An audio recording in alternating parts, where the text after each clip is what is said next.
Diz assim a palavra de Deus, versículo 11 até o versículo 16. Ai deles, porque prosseguiram pelo caminho de Caim, e movidos de ganância se precipitaram no erro de Balaão, e pereceram na revolta de Corá. Estes homens são como rochas submersas em vossas festas de fraternidade, banqueteando-se juntos sem qualquer recato, pastores que a si mesmos se apacentam, nuvens sem água impelidas pelos ventos, árvores em plena estação dos frutos, deste desprovidas, duplamente mortas, desarraigadas, ondas bravias do mar, que espumam as suas próprias sujidades, estrelas errantes, para as quais tem sido guardada a negridão das trevas para sempre. Quanto a estes foi que também profetizou Enoque, o sétimo depois de Adão, dizendo: Eis que veio o Senhor entre suas santas miríades, para exercer juízo contra todos e para fazer convicto todos os ímpios, acerca de todas as obras ímpias que impiamente praticaram, e acerca de todas as palavras insolentes que ímpios pecadores proferiram contra ele. Os tais são murmuradores, são descontentes, andando segundo as suas paixões, a sua boca vive propalando grandes arrogâncias. São aduladores dos outros por motivos interesseiros. Coisa, né, irmãos? Quanta informação nós temos aqui nesse texto. Queridos irmãos, toda pessoa tem um perfil próprio para agir e também para interagir entre pessoas na sociedade. Você deve ter assistido filmes como alguém selecionando um espião para fazer parte de um exército numa guerra. Há um perfil exigido para isso. Quando Josué escolheu 12 homens para espiar a terra prometida, Josué selecionou bem esses homens. O perfil adequado para espiar essa terra. Pessoas medrosas não podem ser espiãs, não podem servir de um infiltrado no meio de um exército. Amados irmãos, a psicologia forense diz que a psicopatia é um perfil dos mais difíceis de se descrever. Contudo, através de estudos e também ensaios na prática, os profissionais dessa área estão conseguindo bons resultados, porque seus laudos estão descrevendo com um índice de acerto muito grande sobre o comportamento psicopático. E uma das características de um psicopata é ser inicialmente gentil, amoroso e encantador. Ele tem esse perfil, o psicopata. Mas falta a ele, diz a psicologia forense, a compaixão e a empatia pela dor do outro. Ele não tem compaixão, ele não sente empatia pela dor do seu semelhante. Em 2013, a Associação Americana de Psiquiatria listou 4 características comuns de um sociopata ou psicopata. Primeira característica: desrespeito às leis e também costumes sociais. Desrespeito pelos direitos dos outros. A falta de remorso ou arrependimento ou culpa. E uma tendência para mostrar comportamento violento. São 4 características que foram alistadas dentro desse perfil de pessoas sórdidas, pessoas hediondas, pessoas que não têm dó do outro. Conhecer, irmãos, o perfil das pessoas é muito mais importante para aquilo que se quer fazer. As empresas hoje selecionam candidatos de acordo com sua atividade de produção, e o Departamento de Recursos Humanos das empresas estão investindo muito nesta área para selecionar trabalhadores de acordo com o perfil do seu ramo de atividade. E na religião? Como saber se estamos lidando com obreiros com perfil sórdido, hediondo, que não tem dor do outro, não tem compaixão? Como nós vamos descobrir isso? E hoje, irmãos, vamos ver a descrição minuciosa que Judas fez dos perfis dos falsos profetas e mestres dentro da cristandade. Eles estão entre nós em pleno século 21. Estão atuando aí. E os agentes do mal, irmãos, mudaram. Mas o espírito que operou lá no passado está operando hoje. Por isso eu quero falar nessa noite com vocês sobre para vencer o inimigo. É preciso conhecer o seu perfil. Se você não conhecer o perfil, você dificilmente terá vitória sobre ele. E o primeiro perfil, Judas nos dá aqui 3 perfis desses obreiros sórdidos. E o primeiro perfil está no versículo 11. Eles manifestam comportamento desumano e também egoísta. E Judas coloca aqui 3 personagens do Antigo Testamento para mostrar o perfil desses obreiros sórdidos, desses obreiros da iniquidade. Eles são como Caim, diz o versículo 11. Qual caminho Caim tomou para trilhar, irmãos? Qual caminho? O que ele fez? Para Judas alistá-lo como um psicopata da religião, alguém que não tem compaixão do outro, alguém que tem interesse próprio, alguém que é meramente adulador. Caim ofereceu sacrifício como Abel, seu irmão, mas o seu coração não estava em Deus. Seu caminho também foi de ódio, porque matou o seu irmão. Ele usou o caminho da mentira quando disse para Deus que não sabia onde estava o seu irmão. Quando Deus indagou Caim, ele diz: eu sou por acaso tutor do meu irmão? Por acaso é eu que tomo conta do meu irmão? Eu sei onde ele está? Na verdade, Caim sabia. Ele tinha matado o seu irmão. Ele é sórdido. Ele é muito mau. Por isso que Judas disse: os obreiros da iniquidade, os falsos profetas, os falsos mestres, não têm compaixão, assim como Caim. Caim também não se arrependeu do seu pecado. Ele estava mais preocupado em não morrer do que pedir perdão a Deus. Em 1 João, capítulo 3, versículo 12, João também nos dá mais detalhes do porquê ele trilhou esse caminho. João diz que ele era do maligno. Que coisa, irmãos! Então, quando o autor sagrado coloca aqui que esses obreiros de hoje, daquela época e de hoje, são como Caim, ele está dizendo, Judas está dizendo, e melhor afirmando, o Espírito Santo nos diz nessa noite, através da sua palavra, que esses obreiros são do maligno, eles não são de Deus. Eles usam a Bíblia, eles usam a retórica religiosa, uma oratória religiosa, eles usam tudo isso, mas diz 1 João 3,12, ele era do maligno. João também diz que suas obras eram más e de seu irmão Abel justas. Então, quando você olha para os falsos mestres, você está vendo Caim redivivo. Você está de frente para um Caim. E ele vai te matar se você não se cuidar. Você percebe que como que Judas está fazendo esse paralelo dos falsos profetas com Caim? Ele não tem amor, ele é assassino, ele é do maligno, ele é invejoso, ele é mau. Tome cuidado, igreja do século 21. Mas também diz aí, eles são como Balaão. Eles fazem, irmão, tudo por dinheiro.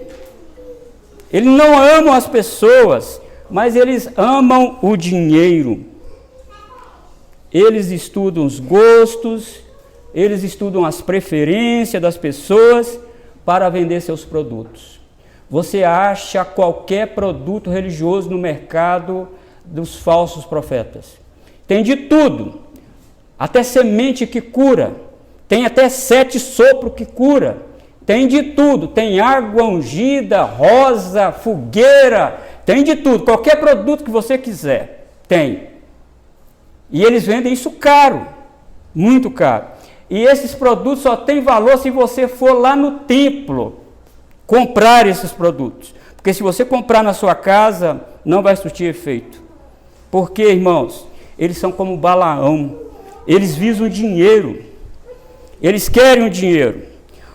O Novo Testamento, amados irmãos, joga luz sobre este texto em Apocalipse capítulo 2, versículo 14, onde afirma que Balaão ensinou Balaque a amar cilada diante dos filhos de Israel para comerem coisas sacrificadas a ídolos e praticarem prostituição. Ou seja, irmãos, eles não têm compromisso com a verdade de Deus. Eles não têm zelo com o culto a Deus. O relato da profanação do culto a Deus está em Números, capítulo 25, versículo 1 e 2. Diz lá que as moabitas entraram no arraial de Israel, comeram, beberam, se regalaram, fizeram adoração ao Deus de Baal Peor e se prostituíram dentro do arraial de Israel. Mas quem ensinou isso? Apocalipse 2 e 14 não está lá no Antigo Testamento, mas o Novo Testamento revela isso para nós, dizendo que quem ensinou isso foi Balaão. Quem ensinou isso? Olha, tem só um jeito, Balaque, de você vencer esse povo. Porque Balaque, o rei dos Moabitas, contratou Balaão para amaldiçoar Israel. E quando ele ia amaldiçoar Israel, a sua maldição se transformava em bênção. Ele não conseguia amaldiçoar Israel.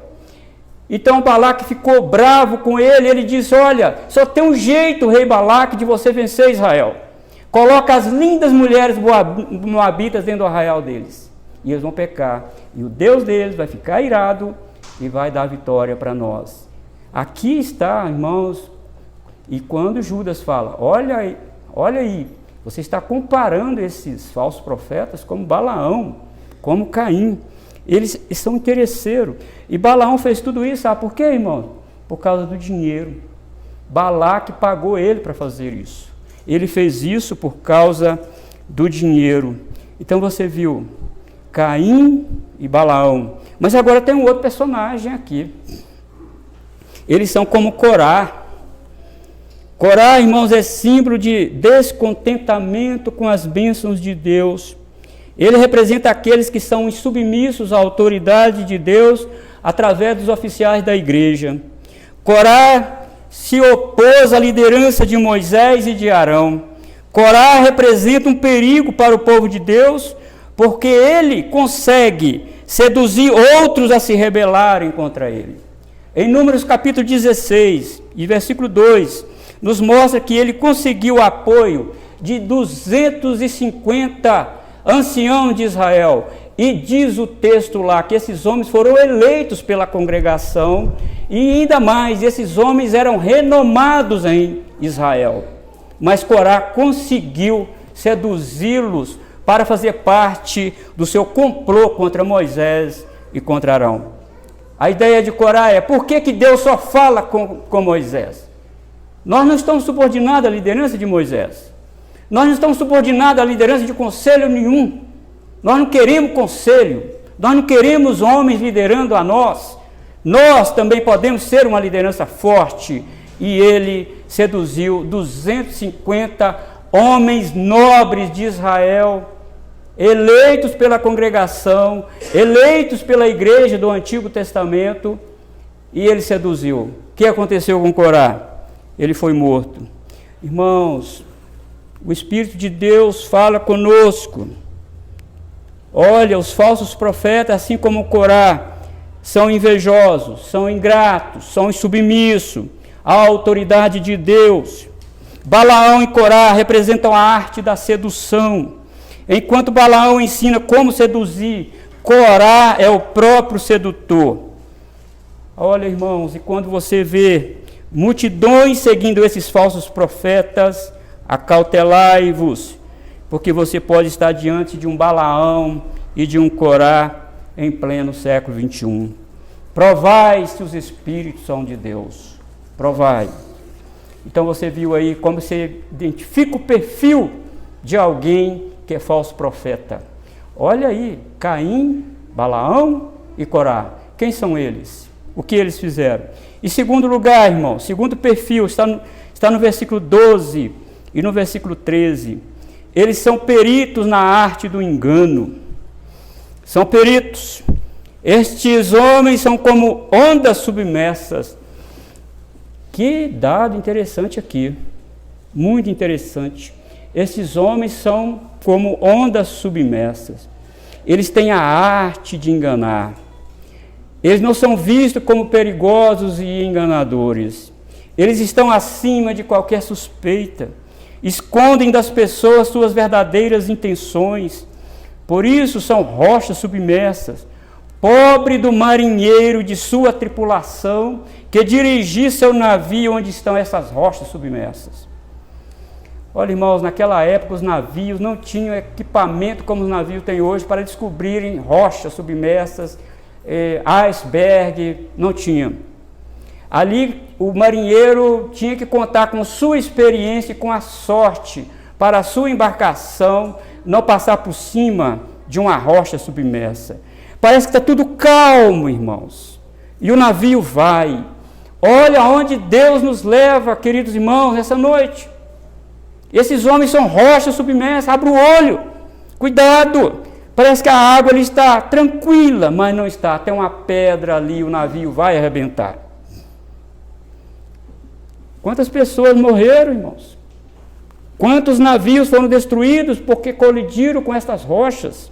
Quantas perdas também de mercadoria? Quantas vezes os moradores da cidade ficaram sem abastecimento porque tinha uma rocha submersa na trajetória do navio e ele afundou e matou todo mundo? Você está entendendo o perigo, irmãos? Esses homens são rochas submersas, eles são perigosos. Eles não aparecem o que são. A rocha está submersa. Parece que não tem nada ali, mas tem. Há um perigo escondido ali. Cuidado, diz o Espírito de Deus para nós nessa noite. Cuidado com isso. Cuidado. Mas diz também a palavra de Deus, eles são imorais. Eles são imorais. Eles são rochas submersas em vossas festas de fraternidade, banqueteando-se juntos sem qualquer recato. Sem qualquer recato. Eles são impudicos, sem pudor. Eles não têm pudor. Para eles valem tudo. Eles estão junto com o povo de Deus. E alguns até participam do sacramento da ceia do Senhor na nossa festa de fraternidade. Mas praticam pecado sem nenhum temor e pudor. Meus irmãos, há igrejas que criaram o bar gospel. Nesses lugares, irmãos, vale tudo para se extravasarem. Tem até pagode para Jesus. Tem dança da garrafa para Jesus. As vestes são imorais.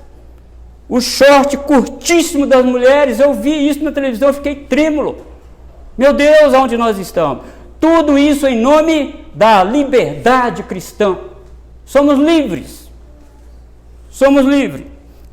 Olha aqui o que o autor sagrado nos fala. Eles banqueteiam junto conosco, estão junto conosco, mas eles são imorais. Eles não têm recato nenhum. Não tem. Diz ainda, são egoístas. São pastores que a si mesmos se apacentam. Essa é uma grande inversão, irmão, do chamado pastoral. Porque um pastor foi chamado para pastorear outros e não pastorear a si mesmo. E quando você vê na televisão um pastor gastando a maior parte do tempo pedindo dinheiro, mostrando o suposto milagre, e em cima disso enchendo a tela de televisão com um número quase infindável de conta de banco, cuidado, cuidado, você pode estar lidando com o herege, você pode estar lidando com eles, mas são bonzinhos, eles mostram lá o milagre, pastor, eles mostram lá, não é um suposto milagre, eles são egoístas, eles pastoreiam a si mesmos. Ainda, Judas diz, eles são inúteis, eles são nuvens sem água, impelidas pelos ventos. Irmãos, numa sociedade onde 100% era agricultura, quando o agricultor ia plantar, ele olhava para o céu. E quando ele via uma nuvem, ele ficava cheio de esperança, ficava cheio de vida, cheio de alegria. Opa, vai chover, podemos plantar. Há esperança de uma boa colheita este ano. Mas olha aonde o Espírito de Deus nos leva.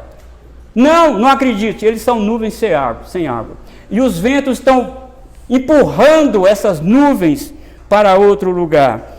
E o que Deus está nos dizendo aqui, irmãos? As promessas dos falsos profetas são vazias como nuvens sem água. São uma decepção as promessas deles. Não traz vida. As promessas deles não trazem alegria, não trazem esperança.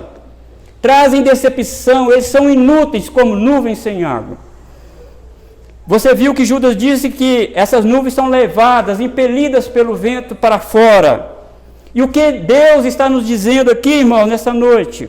Está nos dizendo o seguinte: olha, eles põem a culpa no vento que levou a nuvem. Ah, não choveu porque o vento levou a nuvem. Porque se o vento não tivesse levado a nuvem, tinha chovido. E o que eles fazem hoje? Você não recebeu a bênção porque você não tem fé. Se você tivesse fé, você teria recebido a bênção. A culpa nunca é deles. A culpa sempre é do vento que levou a nuvem sem água para fora. Eu fico, irmãos, impressionado com os detalhes das Escrituras Sagradas. Eles são nuvens sem águas, eles não trazem esperança, eles são pregadores da mentira, eles são enganadores, eles propalam engodo, a mente deles está embrutecida pelo pecado. Eles querem dinheiro como Balaão, eles são maus como Caim, e eles não estão submissos a autoridade nenhuma como Corá. Eles são sórdidos. Mas continua Judas dando detalhes. Eles são infrutíferos e sem raízes, árvores em plena estação dos frutos, desprovidas, duplamente mortas, desarraigadas. Jesus disse que até uma árvore má produz fruto. Até uma árvore má produz. Mas Judas disse aqui que eles não produzem fruto. Eles são árvore morta 2 vezes.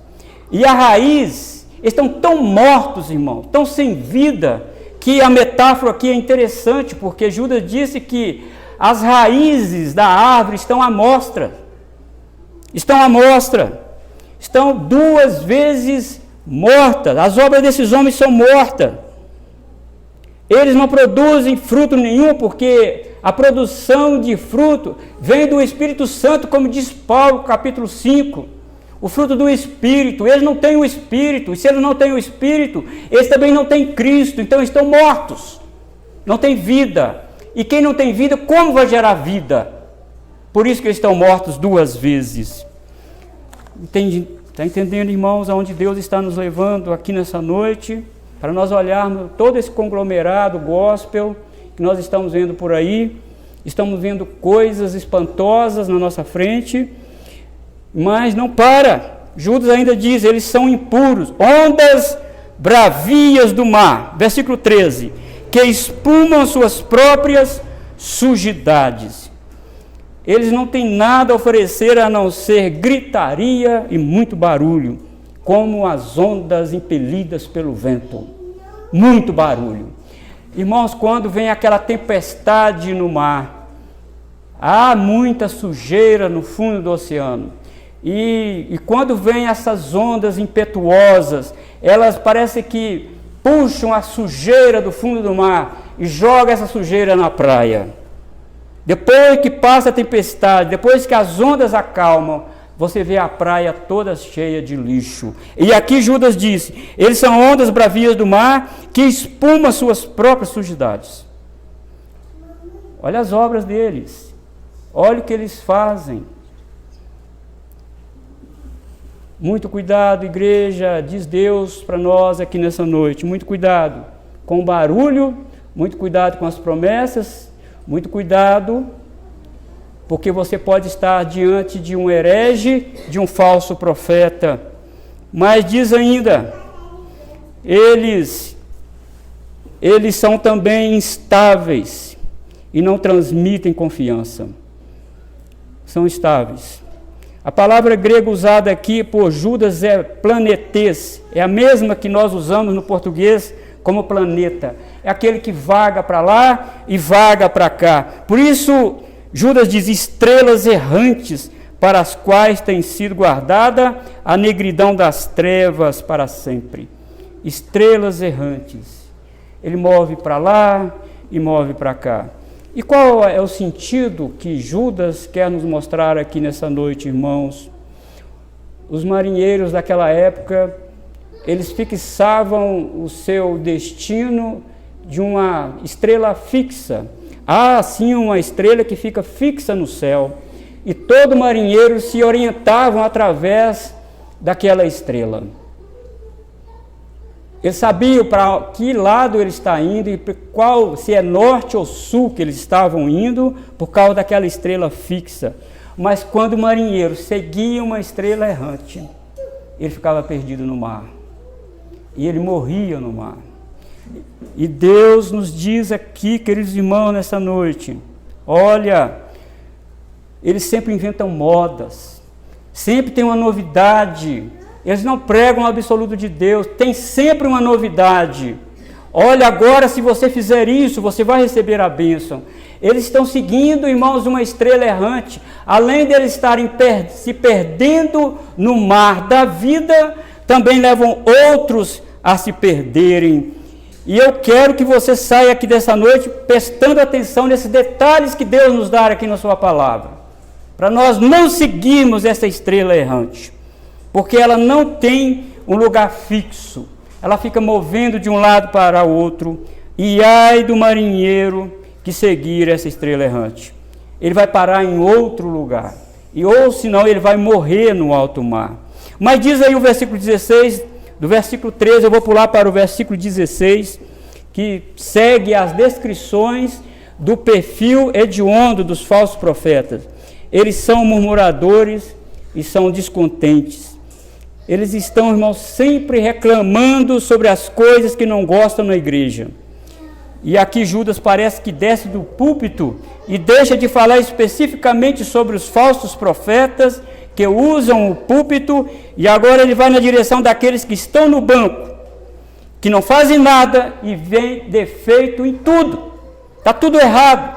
Os diáconos sabem trabalhar. Os presbíteros também não sabem trabalhar. A equipe de cântico também não canta bem. E parece que ele agora está olhando a igreja. São murmuradores, são reclamões, são descontentes com tudo. Amados irmãos, que coisa que Deus está nos falando aqui nessa noite.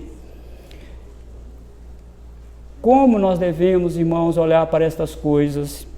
Como nós devemos olhar para este grande conglomerado do evangelicalismo no Brasil e fora dele? Nós só podemos, irmãos, ter um laudo correto do perfil desses psiquiatras, desses psicopatas da religião, através das Escrituras. Fora das Escrituras nós também vamos ser enganados. Vamos estar perdidos como ele. Mas diz Judas ainda, eles são autoindulgentes. Ou seja, acham motivo para justificar os seus próprios erros. Eles não seguem o padrão de Deus, mas os seus apetites desenfreados. Eles fazem o que parece bom a eles. Eles são arrogantes, desprezando os verdadeiros crentes e pastores da igreja de Deus. Eles se colocam como poderosos, como apóstolos de Cristo, que tem poder para mover o céu. Eles se autodenominam apóstolos de Cristo, com suposto poder e milagre. E Judas diz, lá no versículo 11, ai deles, ai destes homens. Eles são bajuladores e fazem amizade, irmãos, muito facilmente por motivos interesseiros. São aduladores dos outros por motivo interesseiro. É a última parte aí do versículo 16. O pastor lá nos Estados Unidos escreveu no livro que eu estava lendo. Ele disse que chegou um casal na igreja dele muito solícito, simpático, hospitaleiro. Esse casal fazia amizade muito fácil. Com pouco tempo ele conseguiu fazer amizade com a igreja toda. E era uma igreja muito grande. E era uma igreja com uma família bastante abastada financeiramente. E esse casal fez amizade, abraçava e convidava membros da igreja para ir na sua casa, tomar um chá, tomar um café. E ele conseguiu mesmo fazer amizade dentro da igreja. Mas quando ele ganhou, esse casal, quando ganhou a amizade da igreja, ele começou a vender planos de investimento tipo pirâmide. E muita gente comprou esse plano tipo pirâmide. O que aconteceu? Muitas famílias da igreja caíram na bancarrota financeira. Porque foi na amizade. E aqui Judas diz, eles são aduladores.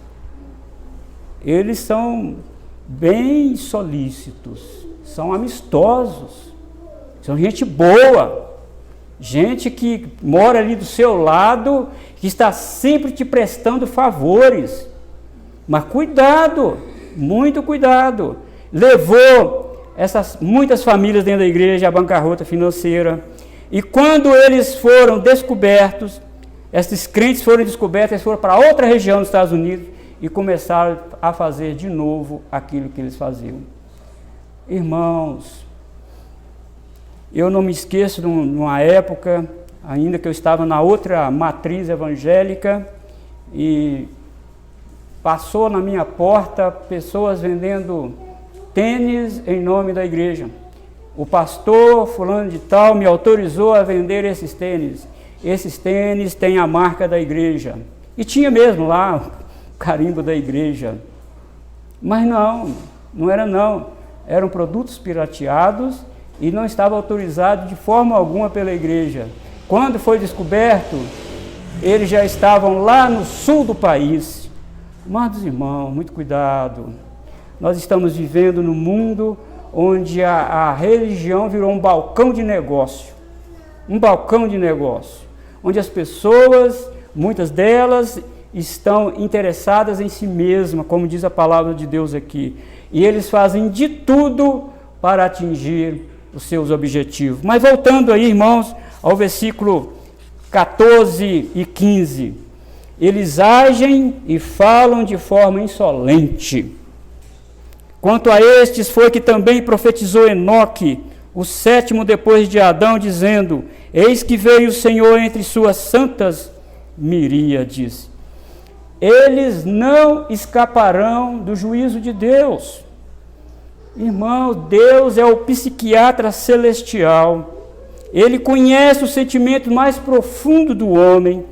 O laudo de Deus é destituído de qualquer erro ou engano.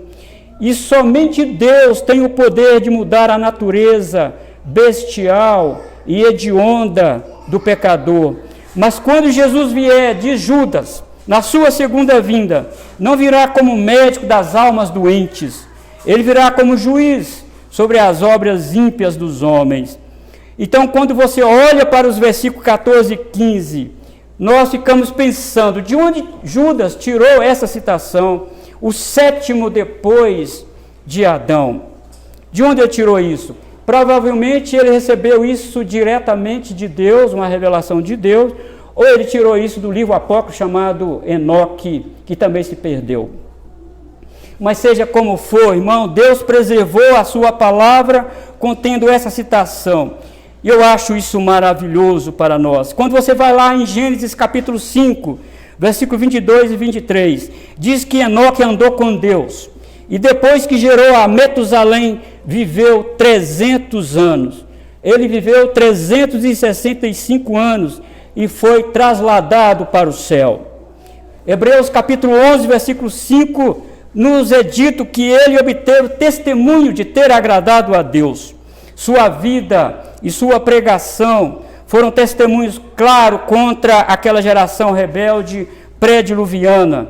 Porque Gênesis capítulo 6, versículo 5 diz que a maldade do homem se multiplicava continuadamente. Mas houve ali um homem chamado Enoque, o sétimo depois de Adão, que não se corrompeu com aquela geração pré-diluviana. Ele andou com Deus. E diz a Bíblia que ele foi levado fisicamente para o céu. Então Enoque foi uma voz profética naquele tempo contra aquela geração.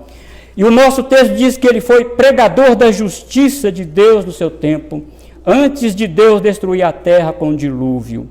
E Judas usa esse episódio, irmãos, para advertir os falsos mestres, que assim como Deus destruiu os rebeldes antes de Noé, também virá com seus santos para julgar todos os ímpios que adotaram um estilo de vida de devassidão e de engano. Ele virá com a igreja, ele virá com seus santos anjos e julgará todo o engano e toda a devassidão que os falsos profetas caíram. Judas, irmãos, alerta que Deus virá em julgamento retributivo contra os ímpios, contra suas obras e contra também as suas falas insolentes. E parece que nós temos aqui, irmãos, uma aplicação de Judas contra os falsos profetas do primeiro século. Porque alguns lá diziam que o corpo não valia nada, que o corpo estava entregue à dissolução, à corrupção, e que o Espírito que salva. E quando Judas cita Enoque, que foi levado fisicamente para o céu, ele joga por terra essa tese dos pregnósticos. Ele diz, não, Deus levou Enoque, ele trasladou Enoque para o céu. E se Judas quisesse também dar outro exemplo, ele falaria sobre Elias, que também foi arrebatado para o céu numa carruagem de fogo. E Judas alerta, através do Espírito Santo nos alerta também, irmãos. Vamos olhar tudo isso, vamos observar tudo isso, vamos olhar, irmãos, para a palavra de Deus, vamos ler a Bíblia, vamos participar dos cultos da escola bíblica dominical, vamos ouvir sermões bíblicos, vamos, irmãos, fincar os nossos pés nos padrões de Deus, vamos olhar para as Escrituras, não podemos olhar nem para o lado nem para a direita, vamos olhar para Jesus, e nós só achamos Jesus nas Escrituras Sagradas, fora das Escrituras, não achamos Jesus, não achamos. E o que Deus vai julgar de Judas? Ele julgará todos os ímpios e todas as suas obras. Ninguém escapará do julgamento de Deus, mas ninguém mesmo. E aqui, irmãos, a justiça é falha. A justiça aqui é parcial, mas diante de Deus todos serão julgados, grandes e pequenos, ricos e pobres, todos que viveram nessa terra de maneira ímpia, será convencido de que de fato Deus é santo e Deus é justo.